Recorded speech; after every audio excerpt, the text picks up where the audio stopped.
Thank you very much, Tiffany, and I'm very happy to be here. I have to admit that the circumstances under which I appear were somewhat odd, and I'll tell you quickly for entertainment value. I was asked some months ago by one of the grad students, Cole Simmons, to come down and give a talk, and I said, well, I don't travel much these days, so forget it. And he dropped it, and then just a week or so, 2 weeks ago maybe, he emailed just on a random other topic that he happened to run into one of our Hillsdale students someplace, and I said, well, by the way, I'm coming to Dallas. How about I give that talk you were asking about? And he said, that sounds just fine, and he set the whole thing up at a time and a date that he couldn't come. Busy taking apparently his PhD exams, and hopefully he'll do just fine. But in any case, that's how I'm here. It's just under that circumstance. So the Tiffany's introduction, I appreciate very much. She's right about my interest in the founding and its philosophic predecessors, such as Locke.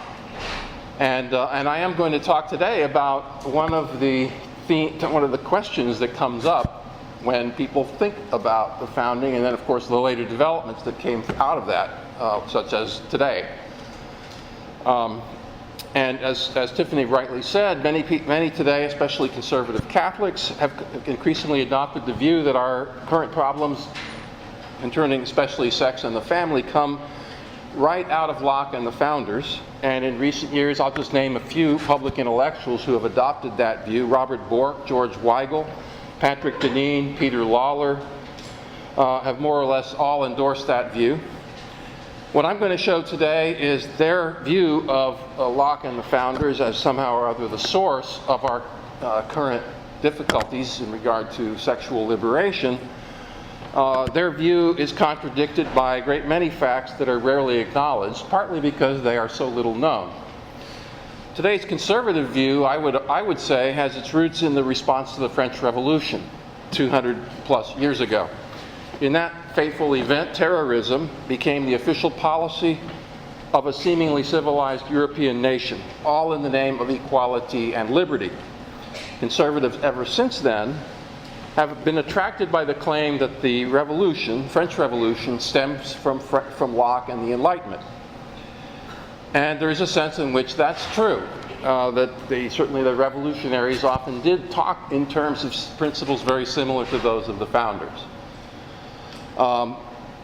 The question is whether they understood those principles in the way that the founders did, and I would say they didn't. What has happened since the French Revolution is that a simplistic Burkean narrative, and I put Burkean in quotes because I don't think this is actually Burke's ultimate view, but a simple Burkean narrative became fashionable, according to which, and I'll exaggerate slightly but not by much, the natural rights doctrine is the root of all evil in the modern world. Burke wrote in 1791, quote, "The little catechism of the rights of man is quickly learned and the inferences are in the passions," unquote. Catechism of the rights of man, the inferences are in the passions. Burke's phrase itself quickly became the soon learned little catechism of conservatism in Europe, then later in America. As if the rights of man, in the sense in which the founders understood those rights, are about indulging our passions. Russell Kirk, Leo Strauss, and other influential voices of a half century ago helped to bring this Burkean formula to the forefront of American conservatism. So, yes, you heard me right. I am blaming Leo Strauss for being, to some degree, the source of the problem of the misinterpretation of Locke and the founders. Peter Lawler has reduced Burke's little catechism to a simple slogan. Lockeanism, he writes, means, quote, "all rights and no duties," unquote. The Lockean principle, Lawler writes, means that, quote, "each of us should be free to define the mystery of our own beings. Each of us is perfectly free to say who we are as individuals or as free, unnatural beings," unquote. Lawler then goes on to say this means abortion, no-fault divorce, same-sex marriage, and so on. All are legitimate Lockean choices. The truth of the matter is, Locke and the founders held a view of the family that is so conservative by today's standards that no leading politician, Democrat or Republican, would dare to defend it in public. Lawler, Deneen, Weigel, Bork, and the others of this sort are wildly mistaken about Locke and the founders, as I will now demonstrate. First, though, I want to say something about Strauss. Leo Strauss was the inventor of the dogmatic Straussian view of Locke that is being promoted, especially by Deneen, Lawler, and some other Catholic conservatives. So I will start there. I believe that what happened is that Strauss, in his writings, chose to present a caricatured view of Locke and other moderns as fishhooks to catch his readers, to help to reel them into the study of philosophy by making them think that the history of philosophy was a morality tale in which good guys were fighting against the bad guys. The good guys were the ancients and the bad guys were the moderns.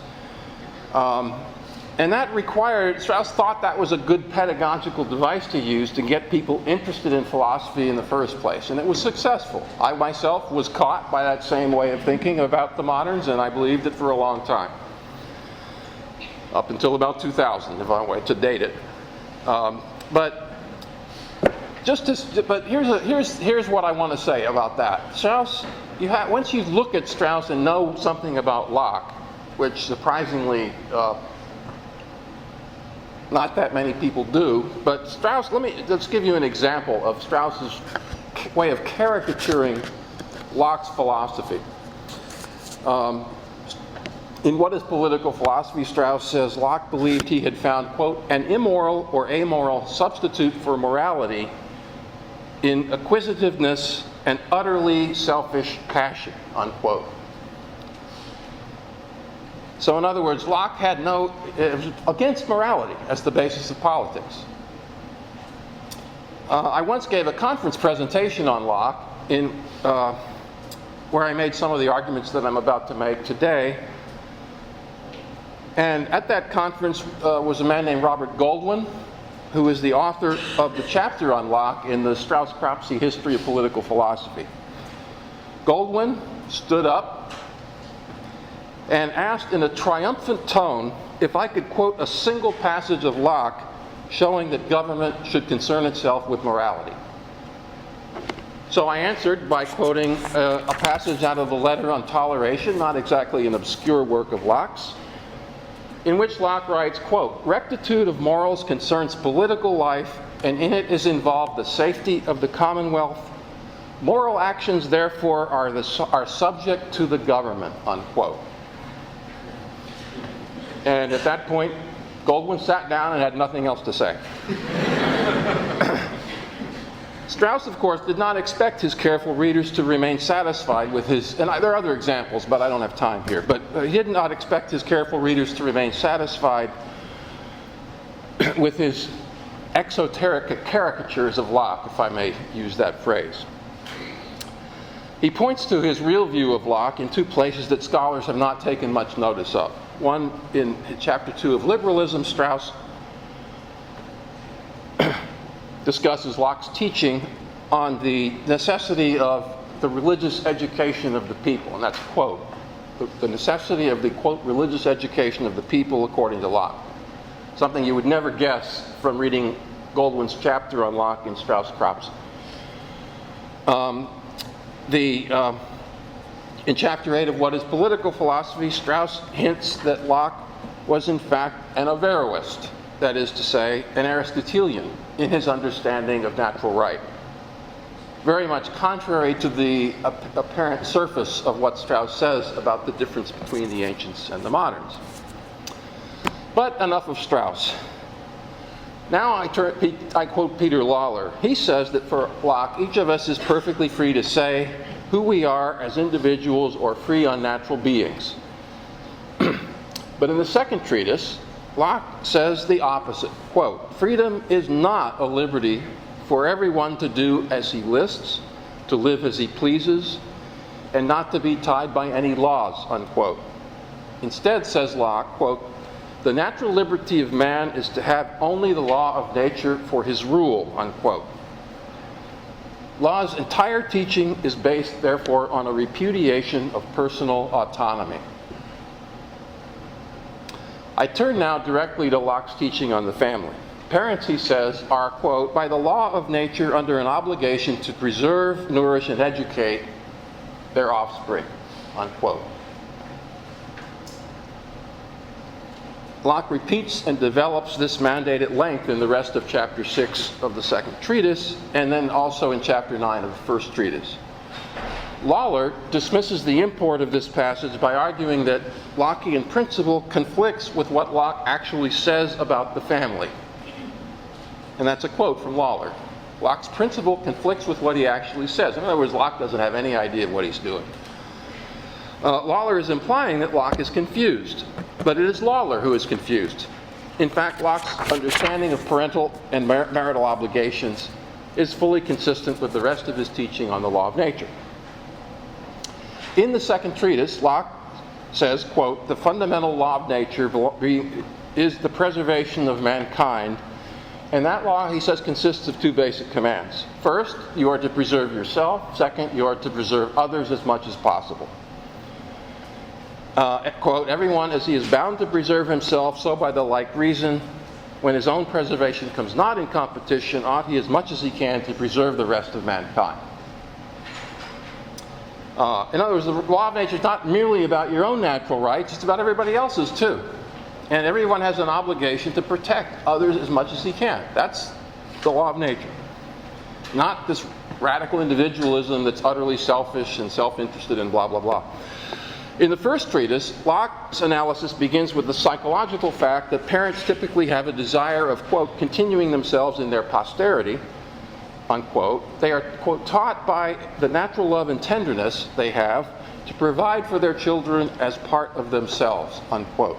Parental love of children, in other words, is based on self-love, but parents love, and that's why parents love their children as extensions of themselves. Aristotle, in case you're worrying that that's too selfish, Aristotle anticipates Locke when he writes in the Politics that male and female come together, quote, from a natural striving to leave behind another that is like oneself, unquote. And in the Ethics, Aristotle, quote, parents are affectionate to their offspring as being something of themselves, unquote. So that is one ground of the family in Locke.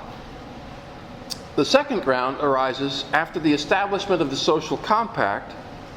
That is, the first ground is self-love extends itself into love of offspring, which then leads to an obligation to care for the offspring as one cares for oneself. The second ground arises after the establishment of the social compact, whose purpose is to enforce the law of nature, quote, the preservation of all mankind. But in the social compact, that obligation on the part of government extends no longer to all mankind, but only, quote, only to the members of the society. And I'll give you a quote. The first and fundamental natural law, he says, which is to govern even the legislative itself, is the preservation of the society. The society, not all mankind. Without children, and that's why children, right? Without children, the society will perish. Therefore, right, the point is, you need children. You need that for the social compact to survive. Government has an interest in the future. Lawler asserts that the Lockean principle leads to same-sex marriage and to no-fault divorce. Locke says the opposite. First, he explains more forcefully than almost any other philosopher, ancient or modern, why, quote, adultery, incest, and sodomy, unquote, are viewed as sins. I suppose, he writes, it is because they cross the main intention of nature, which wills the increase of mankind and the continuation of the species in the highest perfection, unquote. And to that end, Locke adds, there is a need for, quote, the distinction of families with the security of the marriage bed, unquote. In other words, these things are sins, adultery, incest, and homosexuality are sins, not principally because Scripture forbids them, but Locke implies Scripture forbids them because the intact family, married mother and father raising their offspring, is the best institution for producing, nourishing, and educating children. Nothing, then, is more contrary to Locke's teaching on the law of nature than same-sex marriage. A marriage that by definition cannot produce children who will be raised by a partnership of their two biological parents who will be naturally inclined to love them as a part of themselves. Locke adds the obligation of duty to parental love, knowing, of course, that you can't always count on that love in every single case. Quote, all parents have by the law of nature, are by the law of nature under an obligation to preserve, nourish, and educate the children they have begot. Unquote. And here, just as an aside, consider the fact that Michael Zuckert, in his two widely praised books in which Locke's natural law is discussed at great length, never mentions, if I am not mistaken, the natural law command that includes the parental obligations to care for children. With a view to the parental duty, with a view to this parental natural law duty to take care of their offspring, Locke rejects, quote, easy dissolutions of marriage, unquote, in the second treatise. Parents, he says, should not divorce as long as children are unable to shift and provide for themselves. Unquote. Locke observes that American Indians' practice of no-fault divorce means that children get no support from the fathers. Quote, when the husband and wife part among the Indians, which frequently happens, the children are all left to the mother. Unquote. When Locke discusses the advantages of lasting marriage, he implies that fathers and mothers are useful complements to each other in this way. Quote, their industry might be encouraged and their interest better united by marriage to make provision and lay up goods for their common issue, which adultery or easy and frequent dissolutions of conjugal society would mightily disturb, unquote. In passing, let me note that I don't know of any major philosopher, including Thomas Aquinas, ancient or modern, who makes a natural law or natural right argument for a complete ban on divorce. Quite the contrary. One might wonder whether Locke has a patriarchal view of the husband's authority, however, when he writes, quote, the husband and wife having different understandings will sometimes have different wills too, and therefore it is necessary that the last determination, i.e. the rule, should be placed somewhere. It naturally falls to the man's share as the abler and the stronger, unquote. Leaving aside the debate over men are abler and stronger than women, not my topic. But what Locke means is not that men naturally have a right to rule women, but that men's natural superiority in bodily strength and in ability to govern usually leads the marital contract to specify male headship, which, as Locke notes in the context, extends no further than the terms of the contract allow. The husband's title to rule, in other words, arises purely, in Locke's argument, from contract, that is, mutual agreement, mutual consent. There is no patriarchy in the sense of a right to rule of men over women by nature. Government, of course, may specify the form that the contract may take, and that's Locke saying that. The government needs to specify who's in charge of the family. In modern family law, I'll just mention in passing, the woman is in charge of the family under modern law. We'll talk about that later if anybody wants to know why I think that. I now turn to the role of government in Locke's argument in encouraging or enforcing the natural law conception of the family in his writing in the second treatise. He writes, quote, the first and fundamental natural law, which is I already did this. The first and fundamental natural law, which is to govern the government, is the preservation of the society and, as much as possible, the preservation of every person in it. But then he adds this clarification: the obligations of the law of nature cease not in society, but have by human laws known penalties attached to them to enforce their obedience, unquote. So Locke's saying two things. One is the natural law tells the government what its duties are. Second, the natural law tells government its main duty is to preserve everybody. But the natural law also includes these specific requirements, such as parents take care of children, husbands don't divorce your wives when your children still need you, and therefore the government has to enforce these natural law obligations by known penalties annexed to them.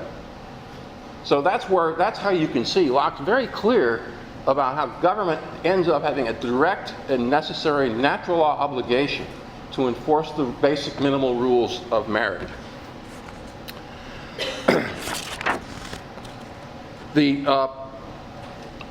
The purpose of government being the preservation of the society, the government therefore has an interest in promoting whatever leads to the generation, care, and education of the next generation of children through the parents and, if need be, through its own activities. Locke implies that government should encourage marriage and discourage or forbid no-fault divorce and non-spousal sex. He doesn't say that explicitly. That's the implication. And what I will show in a few minutes is that view of sex and marriage is what prevailed in America until about 1970.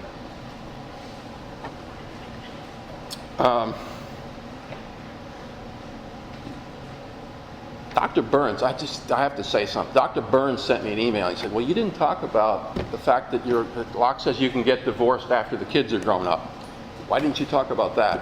Okay.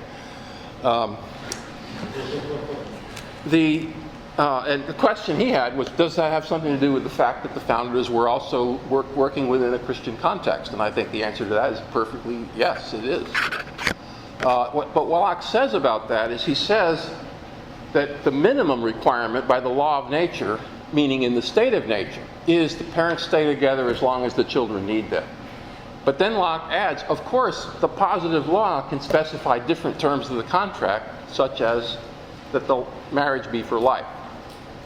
And Locke does not say that the government shouldn't do that and so on. He's saying that basically he's treating the law of nature as a set of minimum requirements that government needs to enforce. If the government wants to make marriage a lifelong contract, it can do that, is what he's implying, without violating natural law, as long as you can get out of marriage if the terms of the contract are broken. And the way in which the terms might be broken, I'll talk about in a minute when I talk about how the founders understood divorce.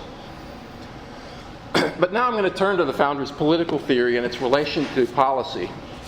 And of course, in this area, one of the least discussed topics, and yet most important, is sex and marriage.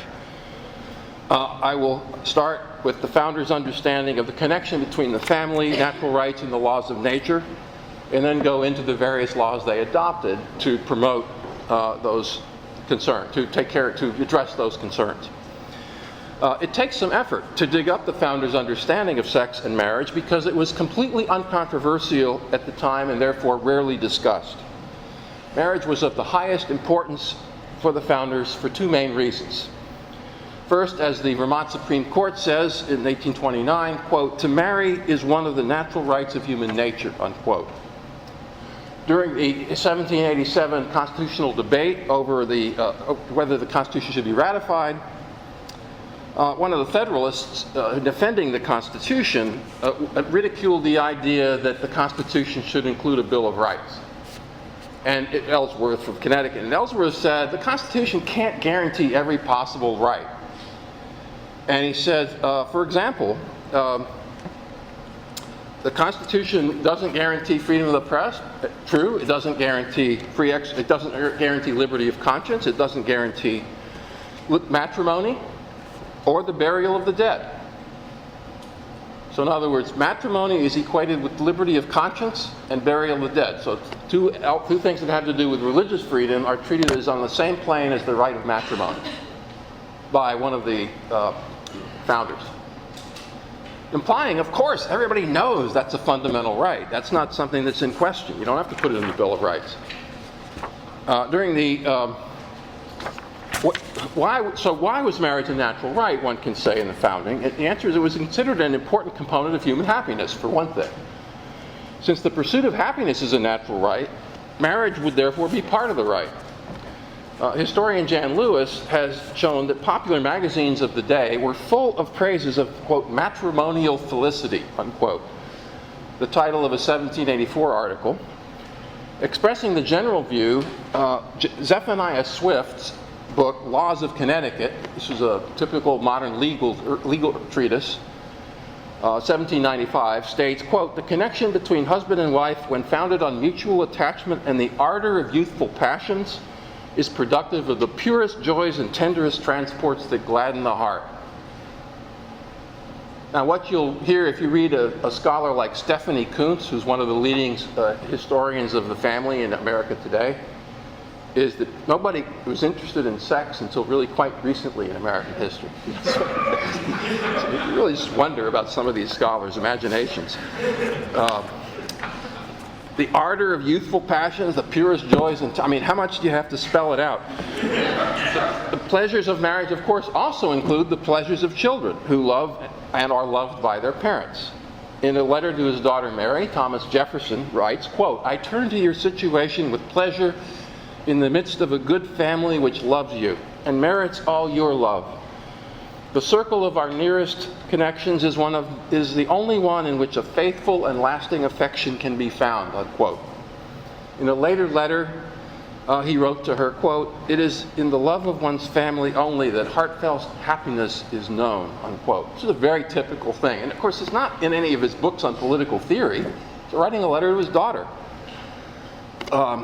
A second reason for the founders' regard for marriage is its importance to the social compact, which is formed for the security of natural rights.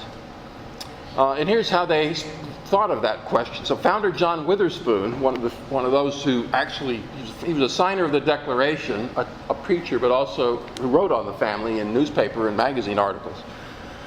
He writes, quote, "Besides its being part of natural law, marriage holds a place of first importance in the social compact," unquote. The 1786 Massachusetts Act Against Adultery explains how marriage, and there were many of these laws in the early republic, Massachusetts Act Against Adultery explains how marriage contributes to the ends of the social compact. Quote, "Chastity of behavior and due observance of the marriage covenant are highly conducive to the peace, welfare, and good order of the community, and the violation of them productive of great evils to individuals and the public," unquote.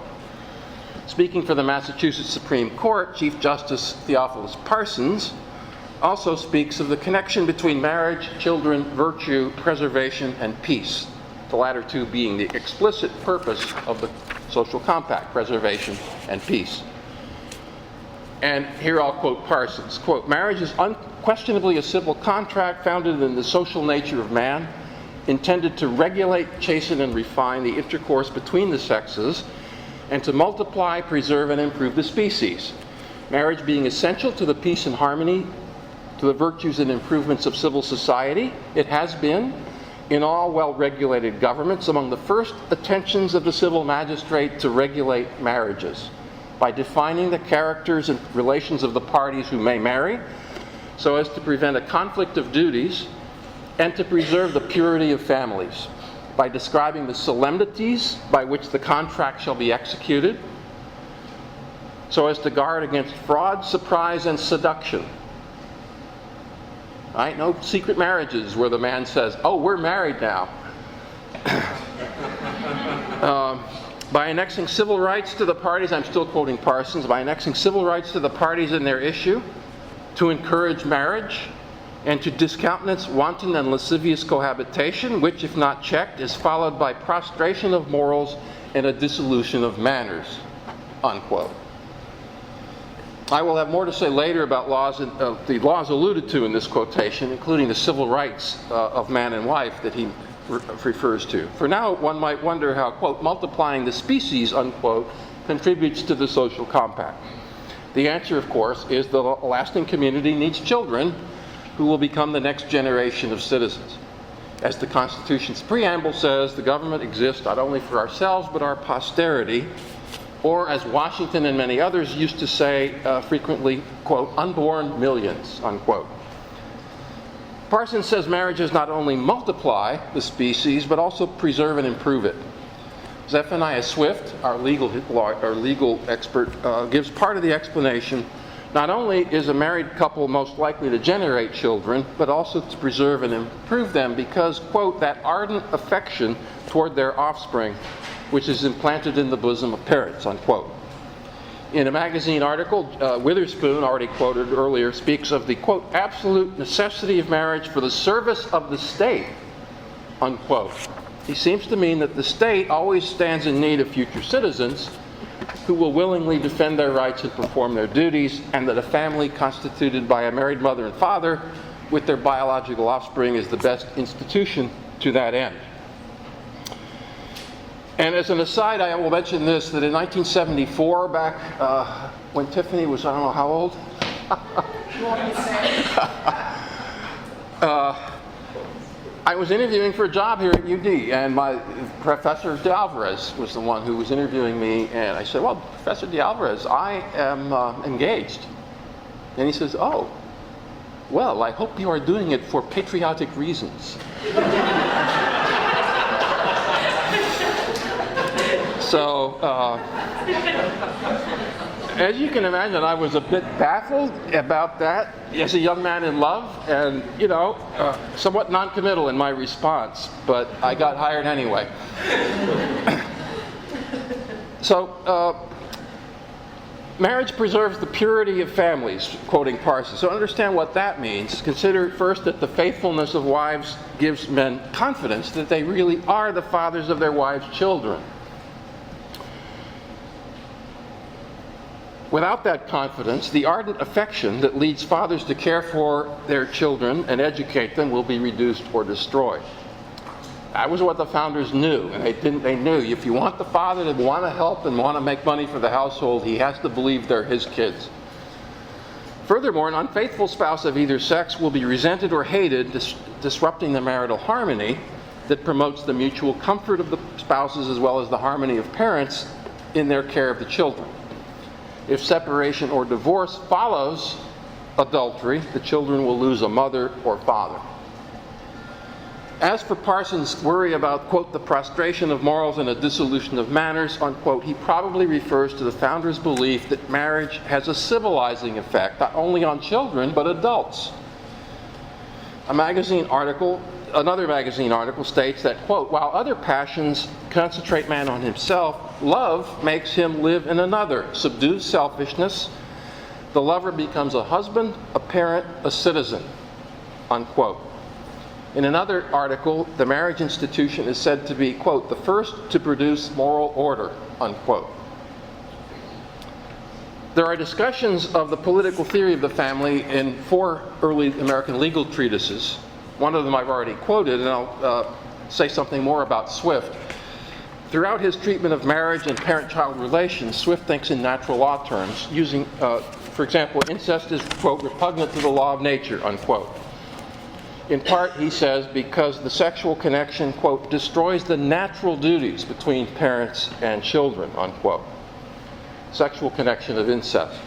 Similarly, quote, by a law of nature, unquote, a mutual contract is sufficient to make a marriage in fact. And the duties, so in other words, the formalities of the ceremony count much less than are they acting like a married couple, and if so, we're going to say they're married. In his sometimes called common law marriage in later American tradition. And the duties of parents to children, he says, are all, quote, founded in nature and result from the parents' affection toward their offspring. Very similar to the Lockean language I was quoting earlier, although in fact I suspect Swift, like so many other Americans of that period, was more likely quoting William Paley, who was a very influential English author, widely read in America in the 1790s and early 1800s. And has a long discussion of how to think about families, parents, children, husbands, wives, in terms of the natural law. In the 1788 article quoted earlier, Witherspoon makes 2 claims. One, that marriage is part of the natural law. Second, that it holds a place of first importance in the social compact. In his lectures on moral philosophy, Witherspoon spells out this reasoning, which he says is drawn from the public good, supporting these claims. Quote, human creatures at their birth are in a state weaker and more helpless than any other animal. They also arrive much more slowly at maturity and need by far the most assistance and cultivation. Therefore, a particular union of the parents is absolutely necessary upon such powerful principles as will secure their common care. Marriage is a relation expressly founded upon this necessity," unquote. From the point of view of the purpose of the compact, the main purpose of the union of the parents is the common care of the children. Now I'm going to turn to some of the laws that were put into place or that existed at the time of the founding as legal supports for marriage. These laws all stemmed from colonial times when sex outside of marriage was seen not only as injurious to the community but also as a sin against God. After 1776, patterns of criminal prosecutions changed in accord with the new understanding of the purpose of government. Quote, "The aims of the criminal law," writes legal historian David Flaherty, "now has consciously become the preservation of order in society without reference to the saving of souls or the building of God's kingdom on earth," unquote. This shift brings law into conformity with the idea that government exists for the security of natural rights and nothing else.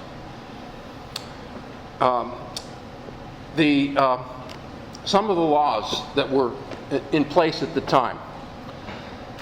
One of them was laws against fornication, meaning sex between an unmarried man and woman. And here too you can see the shift that takes place in the founding period. These laws existed earlier, but after 1776, fornication was taken less seriously because it was not the act itself that was injurious to the family, but only its possible consequences, a fatherless child. Between 1761 and 1800, scholars estimate that 33% of first births to married women occurred before the 9th month of marriage. Think about that. 33% of the girls getting married were pregnant. The proportion of non-marital births in the founding era was estimated to be less than 2%. It remained below 4% until 1950. These numbers mean, of course, that many women got pregnant before marriage, but they usually got married before the child was born. The founders' approach was manifest in Maryland's law on fornication, which focused only on one thing: to make sure the expenses of raising the child born to the unmarried mother would be paid for by the mother herself or by the father if she was willing to name him, and not the public. I mean, it was all about welfare. The mom was going to go on welfare typically if she was a single mom, and they didn't want to pay for it. Adultery, they had laws against adultery, and I'll just to say, some of their laws were amazingly strict to the point of craziness almost. And I'll give you one. This is the worst example. The Vermont adultery statute of 1779. Whoever shall commit adultery shall be severely punished by whipping on the naked body, not exceeding 39 stripes, and stigmatized or burnt on the forehead with the letter A on a hot iron. And each of them shall wear the capital letter A on the back of their outside garment of different color and fair view during their abode in this state, unquote. Any of you ever read the Scarlet Letter? That's 1779. But I have found no evidence that anyone ever was prosecuted under this law. In other words, the harsh punishments officially prescribed went unenforced, while the prevailing consensus on what is honorable and dishonorable tended to take their place. And that's characteristic of all the laws I'm talking about. The informal consensus was far more important in enforcing, and basically making sure that women getting pregnant before marriage, that they would get married. That was huge. That was, a disgrace that was going to harm you for the rest of your life if you were the one who'd give birth to an unmarried baby. A bastard. That's what the word bastard used to mean. Same thing with regard to sodomy laws. They had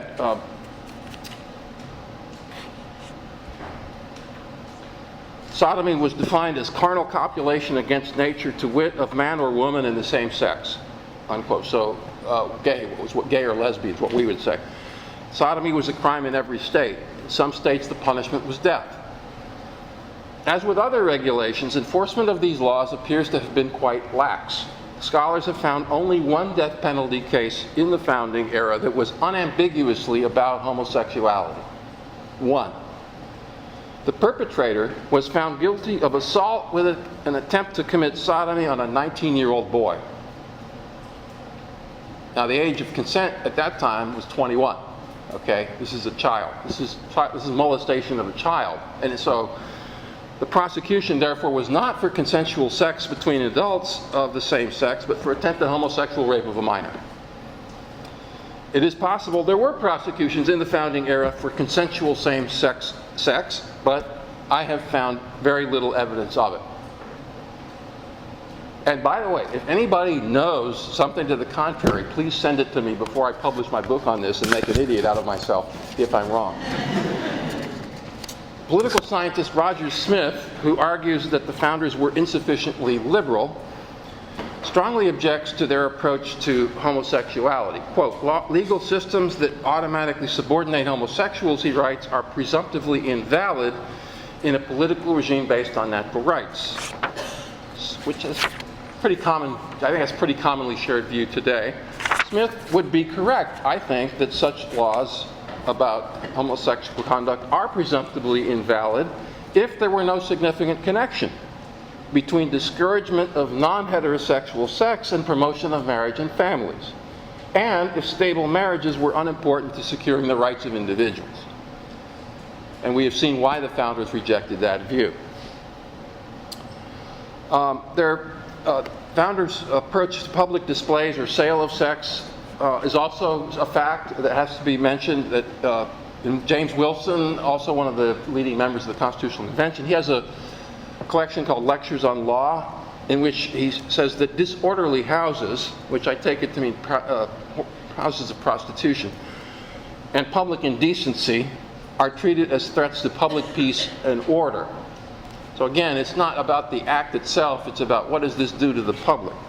Founding era laws criminalized also things which corrupt moral sentiment as obscene actions, prints, and writings, to quote a New York case of the early Republic. And the publications of that type, obscenity publications, said the court, are punishable because they strike at the root of moral obligation and weaken the security of the social ties, unquote.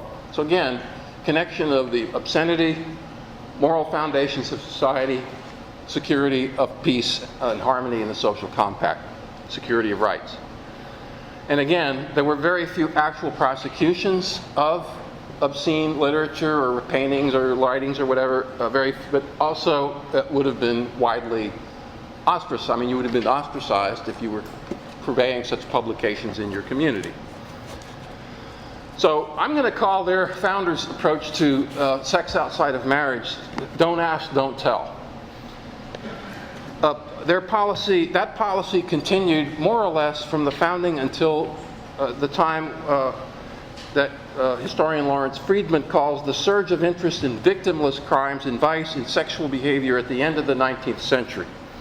At that time, progressive ideology led government to become much more intrusive in the enforcement of sexual morals laws.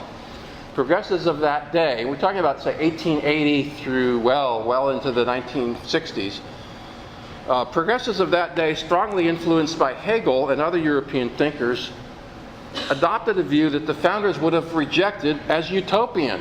Quote, the perfection of humanity was the purpose of the state, unquote, as political scientist John Burgess writes, one of Hegel's leading American admirers. John Burgess, some of you may know from Dr. Miller's courses, that was one of the most influential early political scientists of the nation during that progressive era. The spirit of enforcement of laws regulating sex and marriage accordingly changed drastically in the progressive era. Contrary to the founders' emphasis on immoral actions that were obtrusive to the public, aggressive prosecution of homosexuality, prostitution, and the like remained a feature of American law from about 1880 to 1960 during the heyday of the moralistic progressivism of that era. In addition to the founders' policies on sex outside of marriage, they also criminalized having more than one spouse at a time. arguments, again, from reason, not faith, were typically deployed in defense of that view of things. For example, again, Witherspoon states, quote, "Polygamy is condemned by nature, for it is found that males born are to the females as 13 to 12, unquote, implying that with polygamy, powerful men get multiple wives and the poor get none. So anti-polygamy is also, in this view, basically pro-democracy, pro the idea that all men are created equal and should have a shot. Every Jill should have a shot at a Jack and Jack at a Jill. On divorce, another sign of the founders' concern with public order and happiness, as opposed to the colonial preoccupation with moral purity, is seen in their attitude towards divorce. It was illegal in every colony under British colonial law, I believe. Not absolutely certain, but I believe that's true. Shortly after 1776, every state except South Carolina legalized divorce under limited circumstances.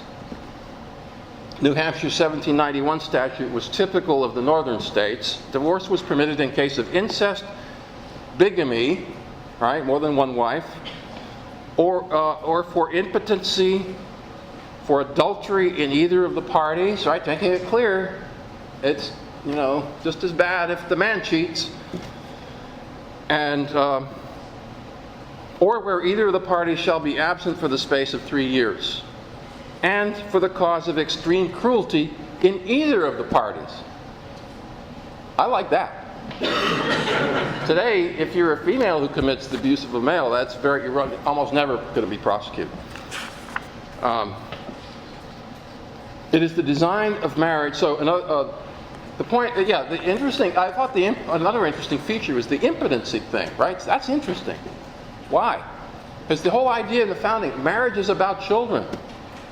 If it's clear that you can't have a child, that's grounds for divorce. Now, of course, if you enter the marriage knowing you're old or whatever, then there's not going to be any surprises. But for a typical marriage, if you can't have kids, that's the basis for divorce. It is the design in marriage, I'll quote Pennsylvania to kind of summarize their view of this whole question. It is the design of marriage and the wish of the parties entering the marital state that it should continue during their joint lives, yet where one party is under the natural or legal incapacities of faithfully discharging the matrimonial vow, or is guilty of acts and deeds inconsistent with the statutes, with the nature of that vow, the laws of every well-regulated society ought to give relief to the innocent and injured party. That's how they looked at it. Somebody's being injured, and divorce is a remedy for that. The marriage being an institution intended to benefit both spouses. No-fault divorce, thus, was banned everywhere because, as James Wilson explains, when divorces can be summoned to the aid of levity, of vanity, or of avarice, a state of marriage frequently becomes a state of war or stratagem, unquote.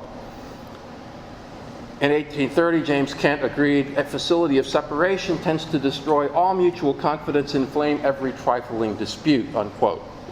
Falling out of love, fear of violence, small injuries, lack of civility, or other lesser conveniences are not sufficient to justify a divorce.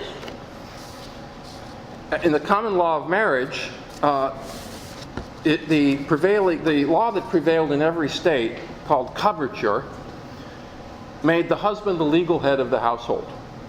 A single woman or widow had many civil rights that were the same as men's. Single women could own property, sue, make wills and contracts. When she got married, these rights were exercised by a husband alone on behalf of the whole family. Legally, all property belonged to the husband. He had the right to determine where the family would live and how the children would be educated. The wife was legally obliged to care for her husband and maintain her children. In theory, the wife lost her distinct personality legally and became one person with her husband. Perhaps the most important benefit to the husband was one that is denied men in contemporary American law. There was a legal guarantee that he would be able to live together with his biological children and their mother while they were growing up. Only if he seriously misbehaved would his wife be permitted to divorce him and deny him his fatherly right to help raise the children. the laws of coverture, of course, would never be tolerated today. But in order to understand why they thought that was a good idea to have those laws, it's important to understand that a husband's rights came with corresponding duties. One of the remarkable facts about the early republic is that the laws of coverture were understood by both sexes not to be hostile to women's rights, but protective thereof. To understand this, we have to remember that marriage is almost always meant children, and the source of their material support is a matter of urgency. In the early republic, a single mother could expect little support from the father or from government. A married mother and her children had, in effect, a lifetime legal title to maintenance by the father. He could not divorce a wife who wanted to remain married to him unless she violated the terms of the marriage contract, for example, by sexual disloyalty. Now, one can wonder, did the founders' marriage laws achieve family integrity at the expense of the wife's or husband's proper liberty to escape an unhappy marriage? That is the question we would ask them. The founders would ask us why a disgruntled but uninjured parent should have a legal right to make a child or spouse miserable by depriving the one of the company of a parent, the other of a husband or wife. After 1776, these laws of coverture were gradually revised, always with a view to the well-being of both sexes as well as children. Legal historian Tom James writes, quote, "American courts understood the doctrine of coverture as being intended for the protection of women and therefore never to be applied to their detriment," unquote. Historian Linda Kerber explains, these laws were, quote, "interpreted flexibly and modified significantly," unquote. Although in theory a wife could not make a legally binding contract, for example, in reality, as a legal scholar wrote in 1816, a husband is bound to fulfill the contract of his wife when it is such a one as wives according to the usage of the country commonly make, such as the purchase of household goods. In this case, the husband was legally bound to fulfill contracts that he did not make himself. In England, Reeves writes, husbands at one time had the right to chastise a wife moderately, but in Connecticut, he says, the right of chastising a wife is not recognized by our law, unquote. And of violence against wives, James Wilson writes, quote, "Whenever urgent emergencies arise, whenever any outrage is threatened or committed against the peace or safety of society, the law will interpose its authority," unquote. Under the law of coverture, married fathers were custodians of the children on paper. But in divorce proceedings, writes Tom James, most American courts ignored the coverture doctrine whenever it was thought to conflict with the best interest of the child. James cites numerous early divorce cases showing that the courts awarded custody to the mother on the basis of the husband's misconduct, in spite of coverture, in theory, giving the male the custody. The tendency was to ignore the father's formal right to custody and to grant custody to whichever divorced parent was not at fault. In general, the laws of coverture were retained so far as they reinforced the typical division of labor between husbands and wives, a division that both sexes mostly approved of. In other respects, they were modified or abandoned. The legal rules governing the family. No, don't have time. During and after the founding, the laws and customs on male-female relations changed. Historian Michael Grossberg calls this trend the emergence of the Republican family. This development was a logical consequence of the natural right and natural law principles of the founding. Locke's two treatises had attacked patriarchalism in the name of equality and liberty. Americans applied these principles not only to political despotism, but to the patriarchal family of their colonial forebears. After 1776, the American family was increasingly based on a new view of women as equal partners with their men, although men and women were still expected to occupy partially separate spheres in life. Jan Lewis writes, quote, "The revolutionary generation found the affectionate union of marriage an alternative to the patriarchal model of political relationships of Old England and of the colonial period. Women's importance in forming the character of citizens, their children and their husbands, was frequently discussed and praised." In the 20th century, marriage was redefined. Law professor Alan Frank, writing in 1978, said marriage, quote, has become a vehicle for the maximizing of individual self-fulfillment and personal happiness, unquote.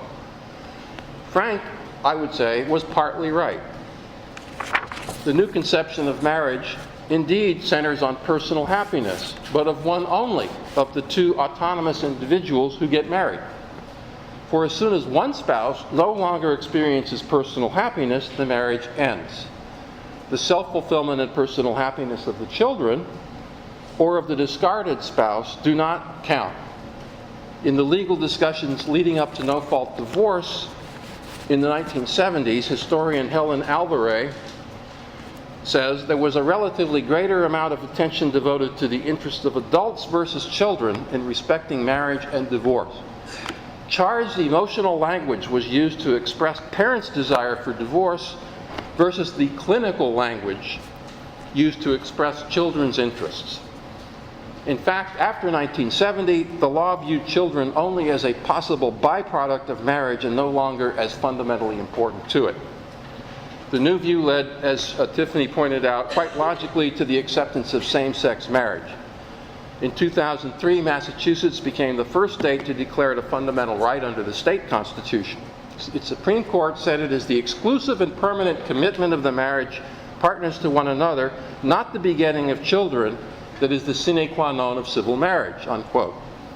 In 2013, Anthony Kennedy, writing for the U.S. Supreme Court, spoke of state recognition of same-sex marriage as a, quote, legal acknowledgement of the intimate relationship between two people, a relationship worthy of dignity in the community equal with all other marriages, unquote. You'll notice that the difference between the 2003 Massachusetts statement and the 2013 Supreme Court statement is that the words exclusive and permanent are dropped from the definition of marriage. It is simply a legal acknowledgement of the intimate relationship between two people. In other words, marriage today is exactly what Abraham Lincoln described as a, quote, free love arrangement to be maintained on passionate attraction, unquote. In 2015, the Supreme Court declared same-sex marriage to be a constitutional right. My dispute with other scholars on the question of Locke and the founding, therefore, is not a matter of antiquarianism. If I am right, liberals who believe in marriage equality will find no support for that idea in Locke and the founders.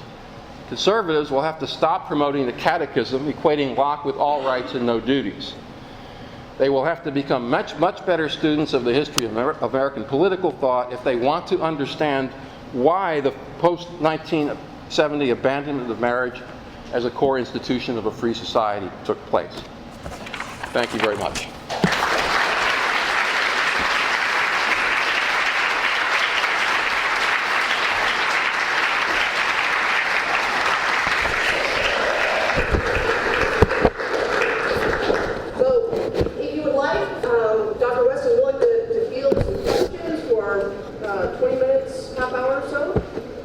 So people get tired, that's, we'll see.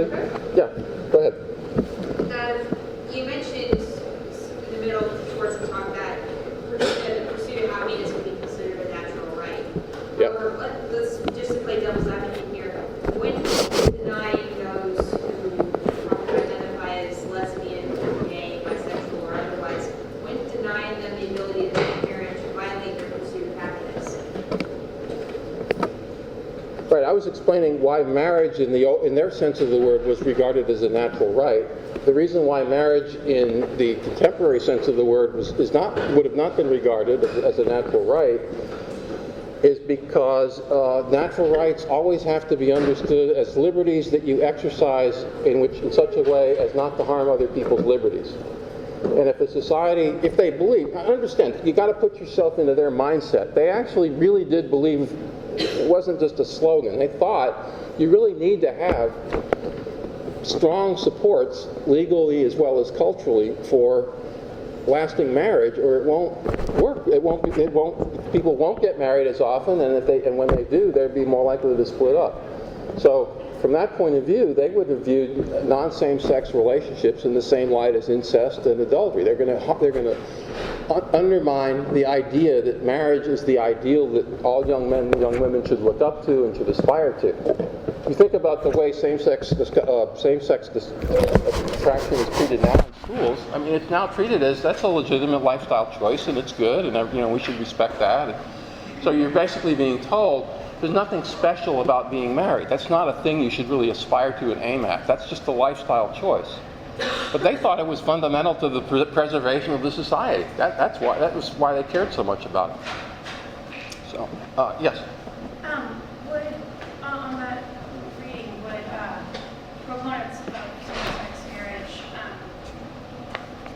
could they see themselves as helping the situation and helping the prestige of marriage? Maybe marriage is a different definition, but this sort of contractual, permanent relationship between two folk, it seems they might be helping this, trying to get away from illicit sexual relationships. How would you respond to that? Yes, because in other words, the idea would be that same-sex marriage is marriage, and we should be thankful that they too agree that sex ought to be inside of a marriage. Right, where we're forming more nuclear families of sorts, perhaps arranged differently and maybe not with biological children, but there seems to be, that seems to go along with the strengthening of a republic. Yeah, as far as it goes, I think what people in the founding would have said was, look, in the first place, you're guaranteeing that any children those people raise are not going to have a mother or a father. They're going to be, one of the parents is going to be missing. And the other thing is they can't generate children on their own. They have to have some extra special help of some kind. Somebody has to get inseminated with sperm from a sperm bank, or has, whatever. You sleep with somebody that's not your partner. But it's the main thing I would say has to do with the child, the good of the child.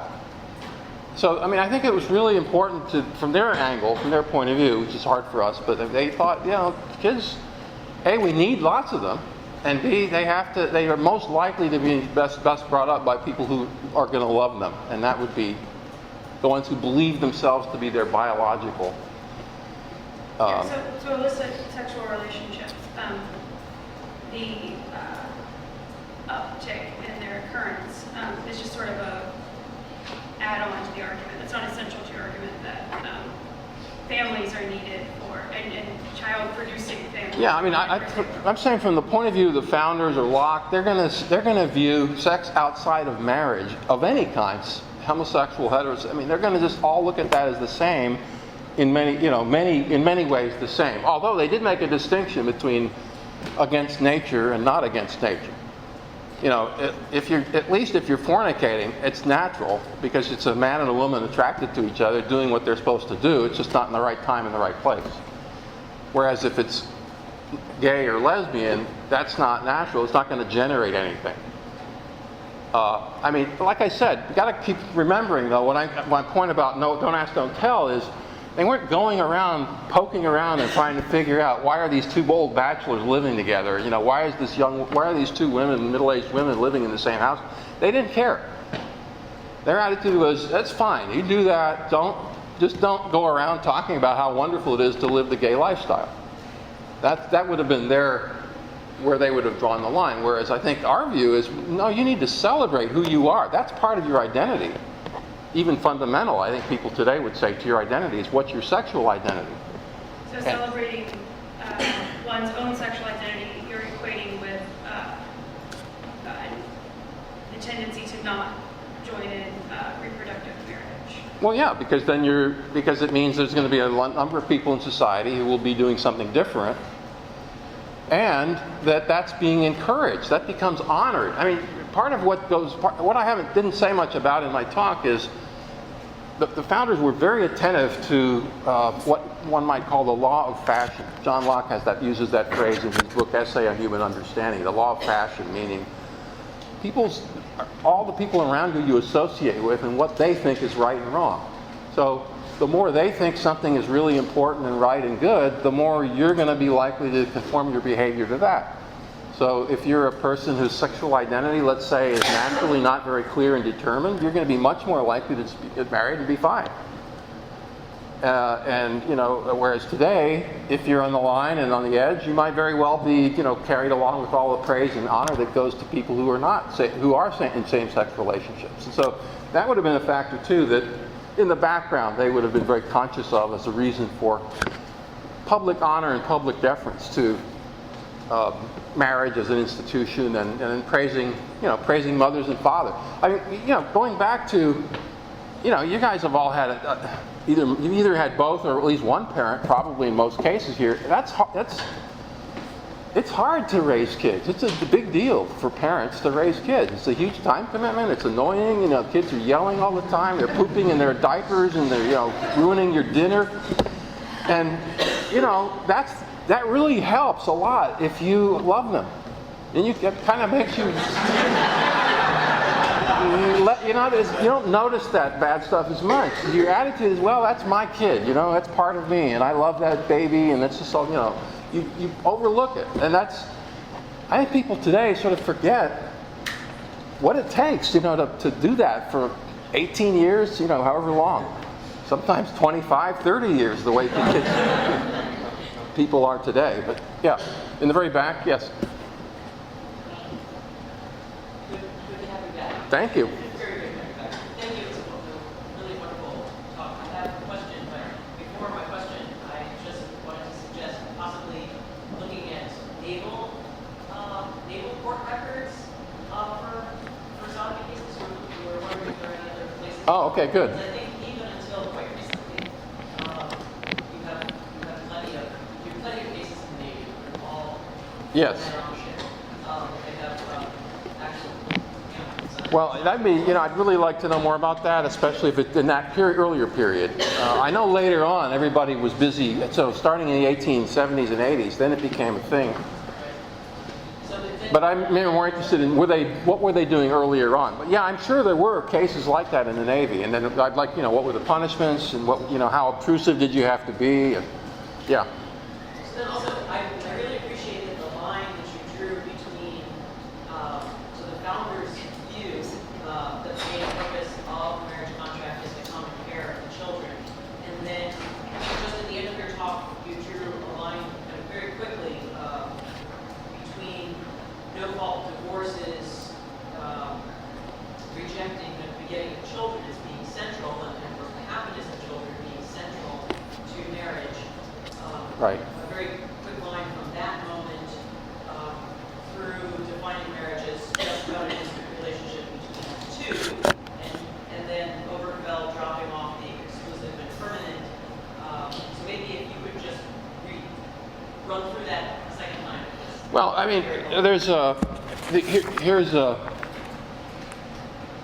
this is from Stephanie Kuntz's book, Marriage, a History, 2006, big bestseller. She's regarded as a leading authority, And she's talking about her own family. She says, my dad, whom I loved dearly, who was a wonderful father, was not a wonderful husband. He could be impatient, demanding, and occasionally condescending toward my mother. Even I saw that when my mother finally left my dad after 19 years of marriage and blah, blah, blah, and how much she felt better about herself after that. Now, what the founders would have said was, okay, impatient, demanding, and occasionally condescending, get over yourself.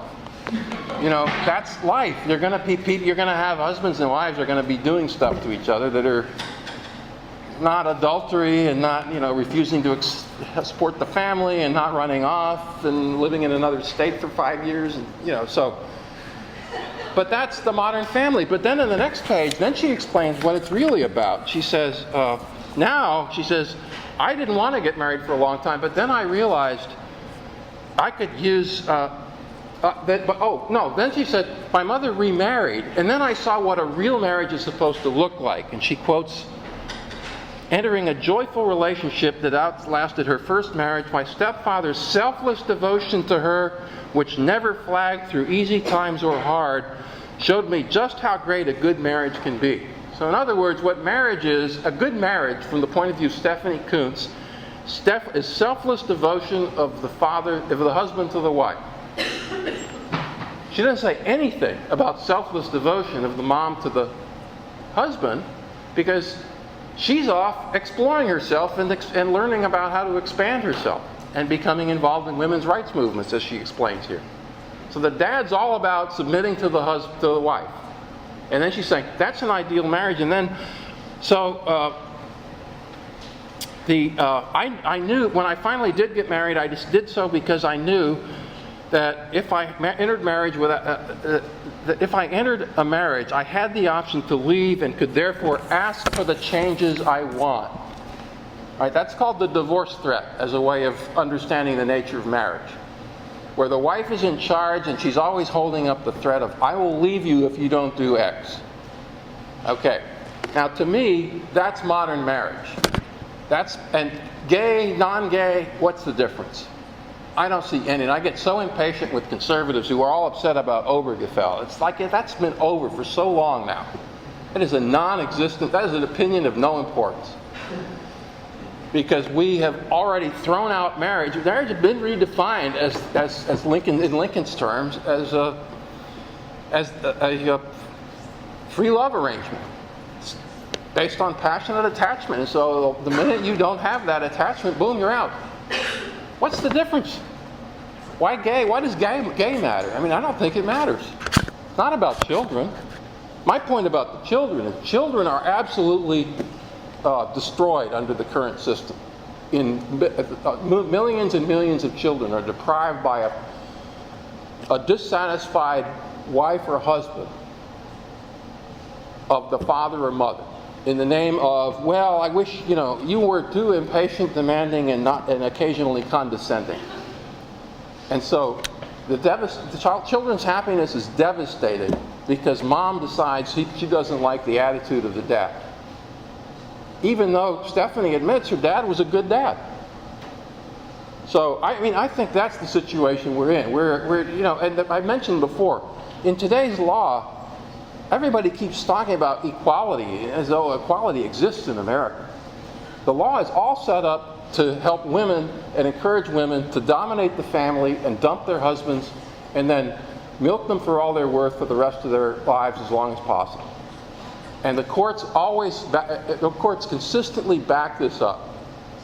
Over 80% of custody decisions go to the woman, even though on paper in the law it's all 50-50, whoever's the best parent.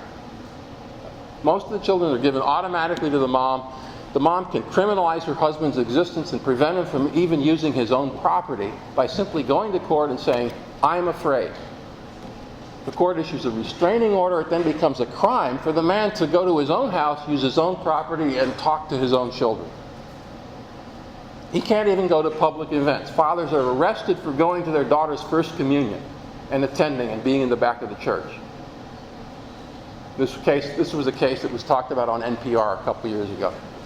That's the reality of modern. So you don't even get free love, is my point. You don't get people fulfilling themselves in modern law. What you get is a situation in which the lives of children and men are now more and more being devastated by dissatisfied women like Stephanie's mom.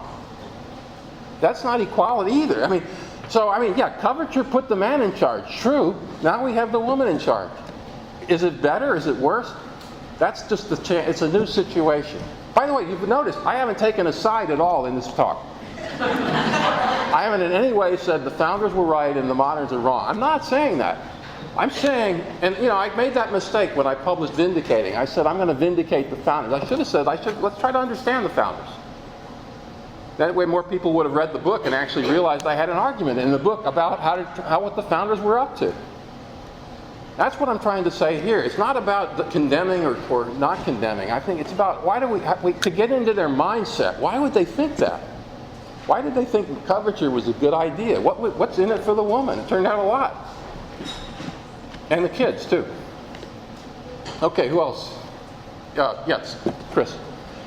I agree with your overall presentation. I've said the same thing a ton of times. At the very end, though, when you say that, I think you're right that milfold divorce was really what destroyed marriage in this country. Obergefell was just a kind of, something that, a logical implication of that. But I would say it's irrelevant, because it's the first time I've gone on record as ratifying the marriage, something that is in principle incapable of children.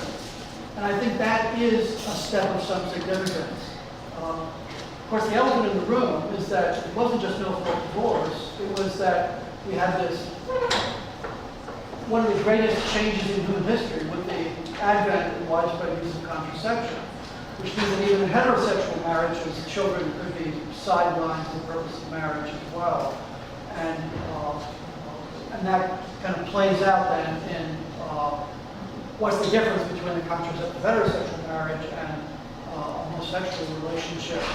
But at least you could argue, even if not, I think persuasively, that when contraception is central to heterosexual marriage, it's still on the whole, heterosexual marriages involve kids, typically. And it's relatively small numbers of heterosexual marriages that don't have kids. Once you ratify homosexual marriage, you're saying kids really are fundamentally irrelevant, because this is a relationship that is incapable of producing children. You can only have children by getting them from some other source. Yeah, the reason I don't agree with that is because in the, already going back to the 2003 Goodrich case in Massachusetts, one of the main arguments that the court used was, look, we've already given up on the idea that parents need to be raising their own kids. We have all these, we already have gay adoptions, we already have adoptions of all kinds, we already have people taken out of the family and given to somebody. I mean, basically, that's all over. They basically were saying that fight is already over. There's no longer a connection between sex, marriage, and babies. And I think there's a lot of truth to that. Now, on the contraception topic, I did think when I was I was on the way down here, well, I'm coming to UD, I better be ready for that. But contraception, I was looking this up. In fact, contraception was not forbidden in the founding era. It wasn't forbidden until in the progressive era, basically, after the Civil War. As far as I don't know the details, but which I will be looking up because I want to get this right. But my understanding is basically there was some discussion of contraception that existed before the Civil War. It was talked about. It wasn't regarded as the kind of threat to marriage that people today, I think, particularly at UD, might say it is. I think it was viewed as something that, as long as marriage is understood in the right way, with respect to it's about children, it's about raising children, it's about the next generation. Then I think that's, and I'll quote Theodore Roosevelt on this. But Roosevelt has a nice speech he gave to a Congress of Mothers that took place around, I don't remember, 1910 or something. And he said to the mothers, he said, there's this big fashion now of having only 2 kids. He says, those mothers like that, I despise. He says, we should dishonor mothers like that. If they think that their job is 2 and out. He says, we need to understand, they're raising the next generation. These are the new patriots. These are the heroes. These are the men and women of the future. They shouldn't be thinking in terms of, I can't give them enough money and I can't give them enough special stuff. They quoted somebody saying that. That was becoming a big deal around 1900, the 2-child family.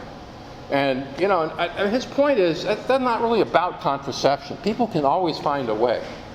But, it's the attitude, the mentality.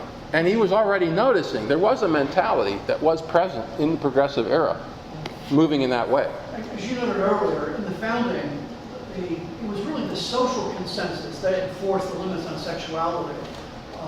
Things, adultery, fornication, etc. That applied just as much to contraception as well. That is, all the Protestants in this country, as well as the Catholics, until the 20th century, thought that contraception was fundamentally immoral and it was something that was socially very frowned upon. I can believe that. Yeah, definitely. Okay, good. Some other student, go ahead. Blue shirt, that's you. Chris, thank you for speaking today. It sounded, if I understood you correctly, your argument was that Locke cannot be used to reach the conclusions today about marriage. Right. Because he argues that there's an interest in marriage that is an extension of self-interest. Assuming that part of it, yes, okay, go ahead. Assuming that there was a shift and that self-interest is interested in extending itself into the next generation. Right. Supposing that people were not interested in extending themselves into the next generation, which one could argue is the case today, and supposing further that society is not interested in the maximized next generation, because some people would argue that, there are so many people around, you don't need that many more of them. Sure. Supposing those two things, couldn't you still use Locke to justify all of the reasoning that goes on today in modern understanding of marriage? And couldn't that justify some of, say, Wegel's and even Strauss's criticisms of the Locke founders? Yeah, what I'm saying is when Locke talks about how parents view their children as an extension of themselves, he's saying that's in human nature. He says that's the second most powerful passion in human nature, next to the desire for one's own preservation. The second, he says, is the desire for self-perpetuation. And he argues that you can say that the ground of natural right or natural law stems from those two passions. Now, actually, that's not the ultimate basis, I don't think, of his argument for natural law, which is a much longer topic for another time. But it is what he's saying, and I think your question would be about what's happening in our contemporary world. I think what Locke would probably ask us is, what's wrong with you people? Why would a human being not want to perpetuate himself?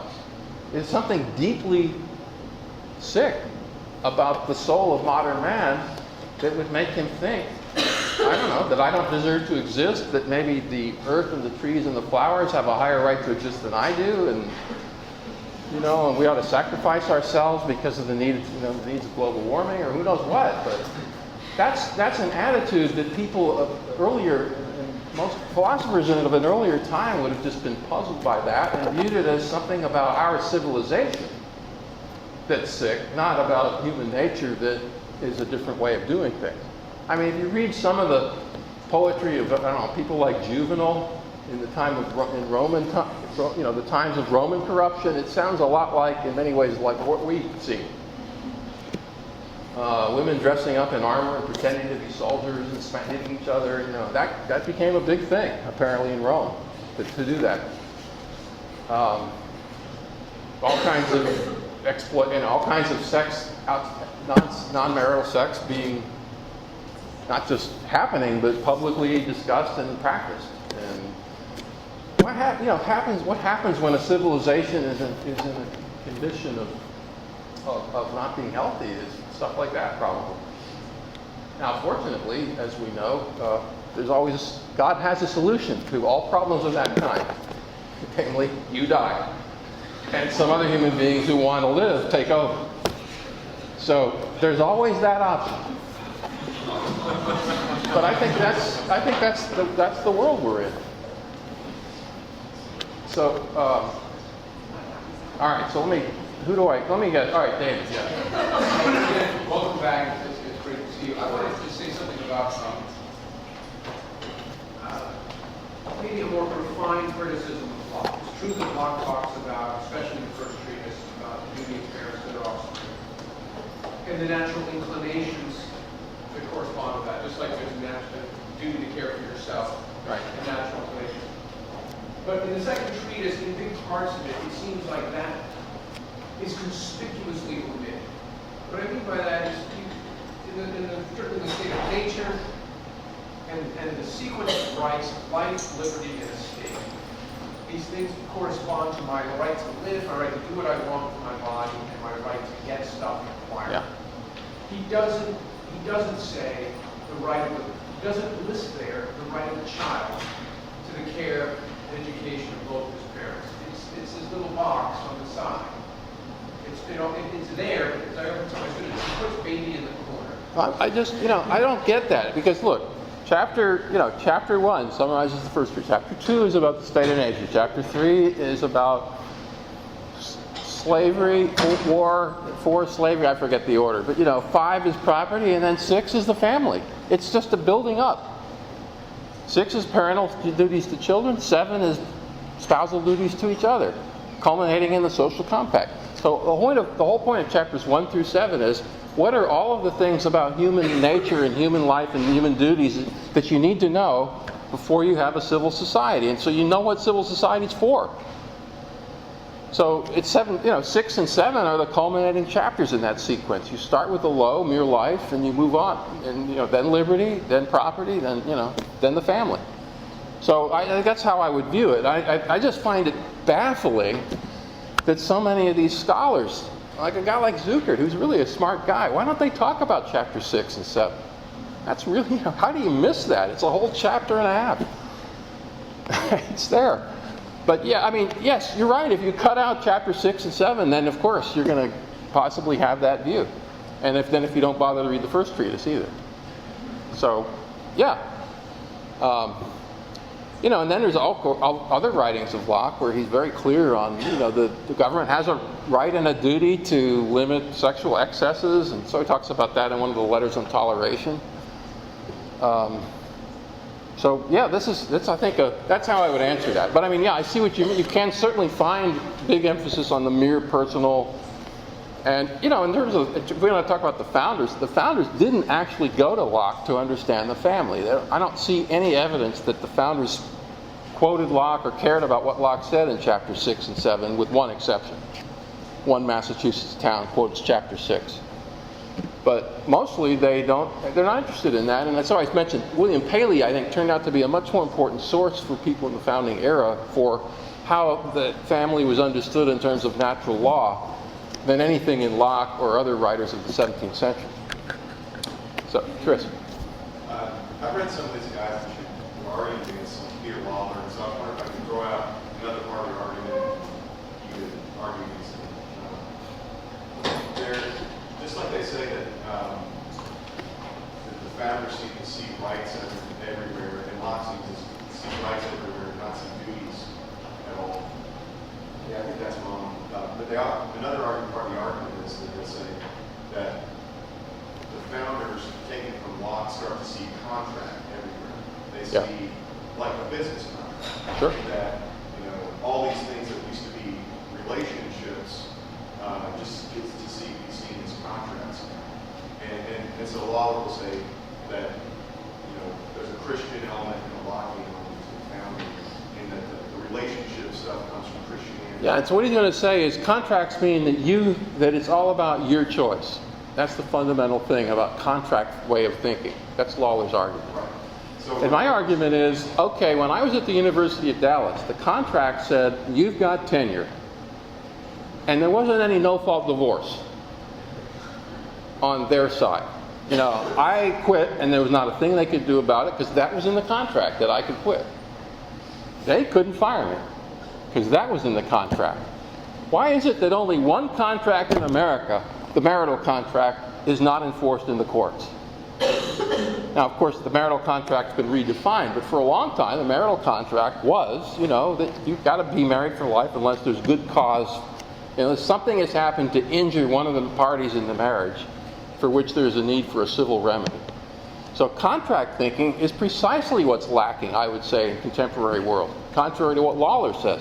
Contracts aren't based on the idea that you can act. The very nature of a contract is you're making a promise about something that's going to happen in the future. When you charge something on your MasterCard, that's effectively a contract where you agree to pay later.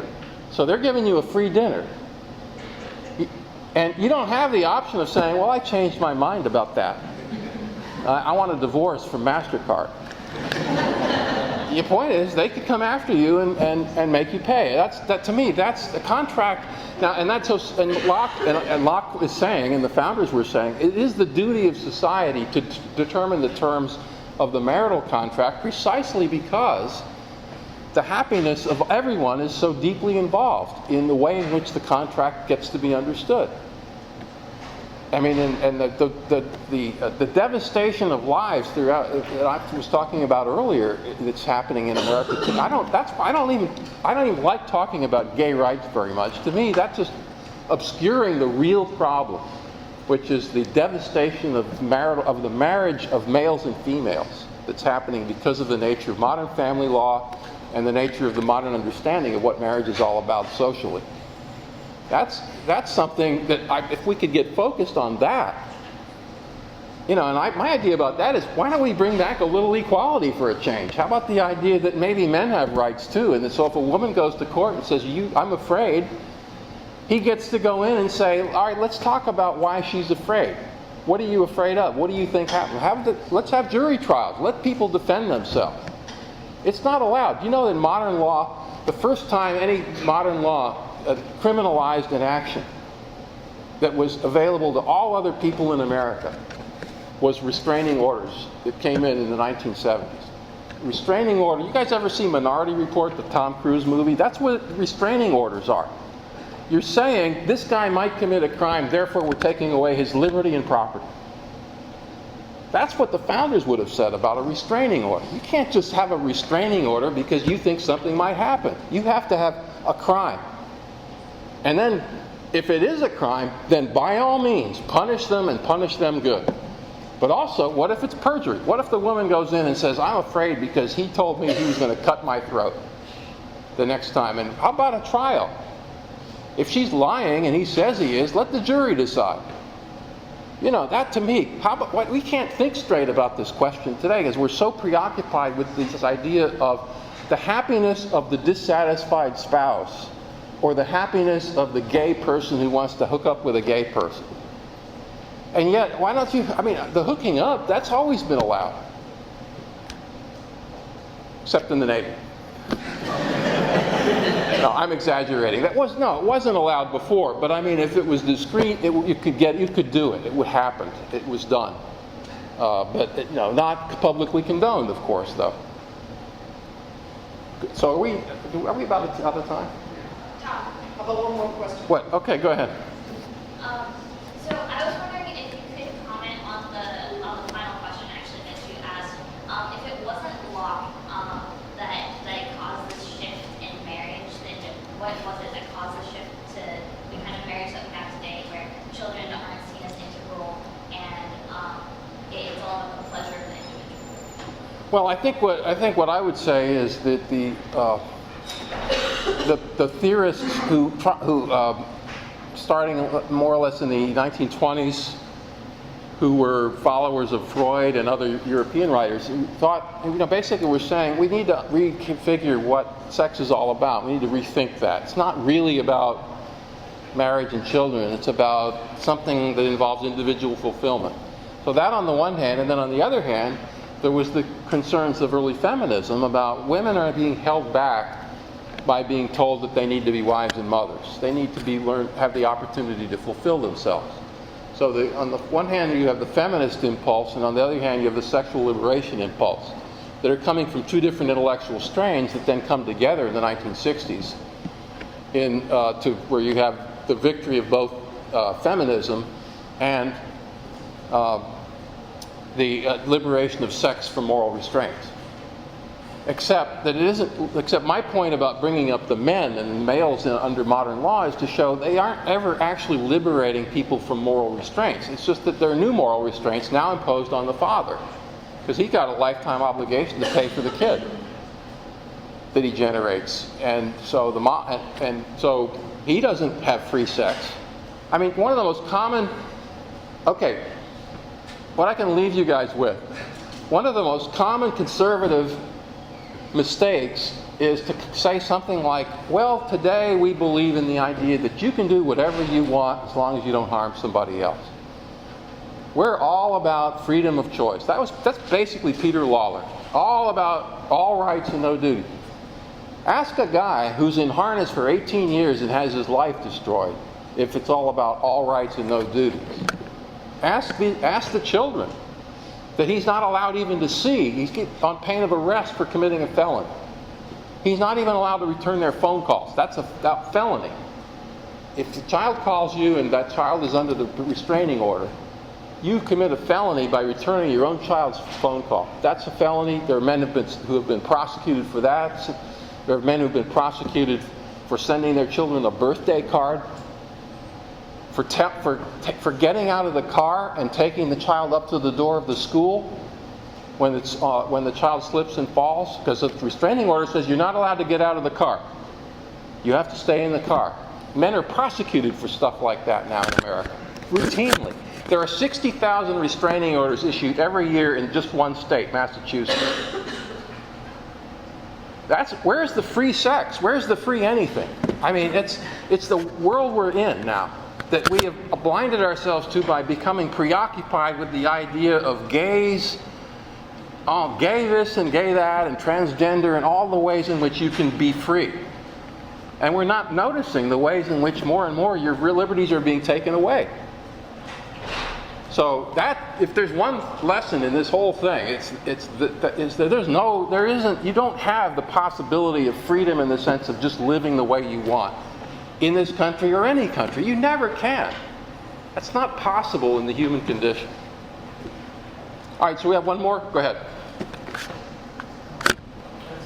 All right, we're done. Thank you very much.